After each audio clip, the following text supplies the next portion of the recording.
নমস্কার বন্ধুরা, সবাইকে জানাই শুভ বিকেলের শুভেচ্ছা। আজ 1 জুলাই।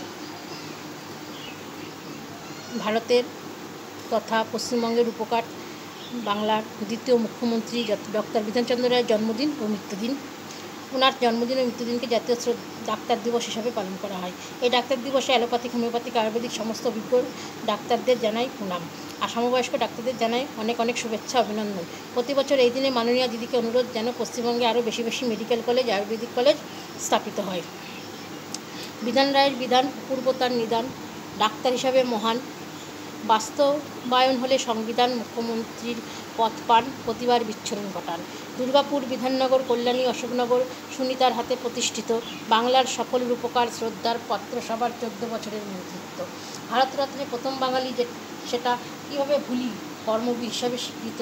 ক্ষণজন্মে মানুষে দিয়েছিলেন তিনি জানিয়ে, অপরপ মানতে প্রভুত্ব।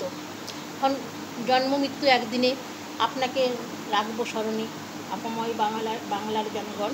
ডাক্তার দিবস হিসাবে আপনারই নাম রইল অফুরান অভিনন্দন। ভালো লাগলে কমেন্টে জানাবেন। সবাইকে ডাক্তার দিবসে শুভেচ্ছা। সব ডাক্তারদের আমি আমার পক্ষ থেকে জানাই অনেক অনেক প্রণাম এবং আমার থেকে আমার সমবয়সী যাদের, তাদের জানাই বিনম্র শ্রদ্ধা, ভালোবাসা, অভিনন্দন, প্রীতি, শুভেচ্ছা। ভালো থেকো, সুস্থ থেকো।